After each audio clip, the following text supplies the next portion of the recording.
A teacher in the Central Dauphin School District is now on administrative leave tonight after allegedly calling a Palestinian American student. Okay, let's start over because is that going to happen the whole time? Cool. All right. Stop. All right, in 3, 2, 1. A teacher in the Central Dauphin School District is on administrative leave tonight after allegedly calling a Palestinian American student a terrorist. The district issued a full response telling us they have, quote, zero tolerance for hateful and racist speech and have launched an internal investigation. I want to bring in the executive director of the Philadelphia chapter of the Council on America-Islamic Relations, Ahmet Tek Ali Olu. Thank you so much for being here. What exactly, Ahmet, was reported to you? Thank you. Appreciate it. So this very concerning incident essentially is happening last week at the Central Dauphin Middle School. We're talking about the 7th grade American Palestinian Muslim student who is in the classroom and requests from his teacher that he would like to change seats. And in response, what's reported to us is that the teacher says, "I do not negotiate with terrorists." To add insult to injury, other students ask, "Oh, what's a terrorist?" And the teacher allows them to go on their Chromebooks and search the word. And they do that, and then they turn to the student who was targeted by this racist speech, saying, "Oh, she really blasted you." So of course, this is concerning, very grave situation. We appreciate the district opening an investigation. We've been in touch with them. I saw the statement that they provided to CBS 21, but we are also concerned that no sort of public communication to the school community in the form of an email or a statement on the district's website or social media, to our knowledge, has gone out yet. We are concerned because this incident, again, the student is already in trauma, and he was in tears when he left the school, and then his mother asked, "What's going on? Why are you crying?" And then, he opened up about the incident to his mother. This is what is being reported to us, and we have been in touch with the family. We have been in touch with the district, encouraging them to take these steps, and we appreciate the investigation takes place. But once again, I ask your viewers to put themselves in the place of the student. If it was their child who was targeted by racist speech, we think that this is a verbal assault and that it is really grave and shouldn't be under any circumstance, under any scenario, be coming from an educator to anyone, let alone anyone, but of course not to a 7th grade student. It shows us that if this is true, then there is a lot of underlying bias and already targeting in their mind about this student and what he represents. So we think that this is, if true, again, a sign of the broader dehumanization of Palestinian Americans, American Muslims in general. And we think that, we know that, the teacher is on administrative leave, but we cannot imagine any scenario where this teacher is being allowed back to interact with students, with young people, as in the role of a teacher, or honestly in any other role. How about for the student? Where is he now? Will he go back to school? How is he doing? He's, of course, has a lot of emotions and is disturbed, but he's doing okay. But of course, I think the family, the students, they're also looking at the Central Dauphin school district, looking at Central Dauphin School Board for concrete actions and for specific steps. One of which should be the issuance of a public statement and an email to the school community, letting them know about this incident and reiterating some of the statements that the district has made to your channel, while also following that with action. What is the appropriate or ideal outcome here? These situations, unfortunately, are not very rare. So we have been in this space before. Some of the common things that we in the education space like encourages that school districts took this as an opportunity to build into their broader inclusion work, and we are there, and the community members are there to support the school district in this work.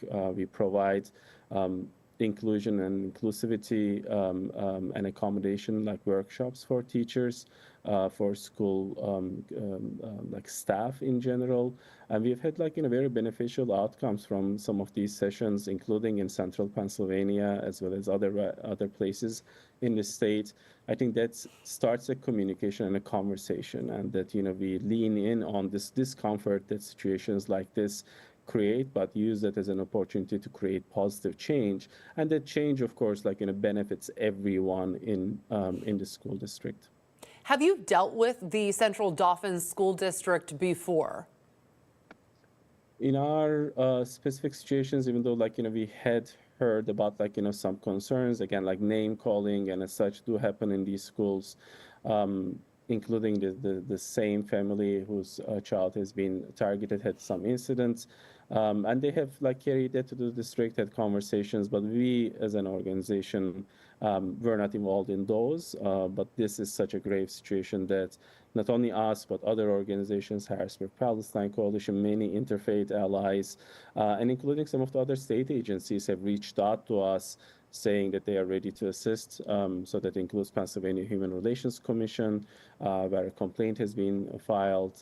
Department of Education, the family has filed an educator misconduct complaint with the Department of Education as well.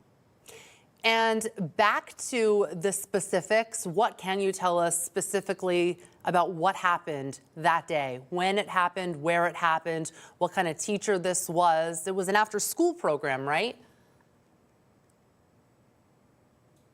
Some of those details we are also gathering. So I don't want to speak out of turn. It's my understanding that this was an afternoon session in the 7th grade in the district, and the student essentially had to hold himself, both the teacher's assault and then his fellow students reaction to this word, and being allowed to search it, and then talk to the student afterwards. He was in an emotional state, held himself, but once he was out of the school and in the parking lot with his mother, then that's where he broke and explained, after some also insistence from his mother that this incident took place. The mother went into the school immediately to inquire about this. Understandably, she was very upset and did have a conversation with the teacher in question. And it is reported to us that in that conversation, the teacher, after a while, admitted to saying the words and tried to apologize. But of course, in this such a grave situation, the family has taken that with the principal and other officials in the school district, and they have been in touch. Certainly there's no excuse, and this is under an investigation. And so in the teacher's, I don't want to say defense, but was there any kind of explanation to you from the teacher on why this would ever be said? Like you said, I don't think there's any scenario where this would be acceptable, right? So we even if it's teacher, there are some scenarios where they are agitated or as such, which in our understanding does not apply to this situation. This kind of reaction from a teacher is never acceptable. It's akin to calling somebody N-word, or calling someone dirty, whatever, right? So again, we haven't spoken to the teacher. We hope that the investigation from the school district will fully clarify what has happened. But once again, whatever circumstances are, right? So calling a young person who is in development stage, with this kind of racist language, which has been something that unfortunately American Muslims are become accustomed to and have been targeted since 9/11 and even before. That has again, in the schools, the district's stated zero tolerance policy applies to this situation. Well, thank you very much for taking the time to speak to CBS 21, and please keep us updated with any new information that you may have. Thank you.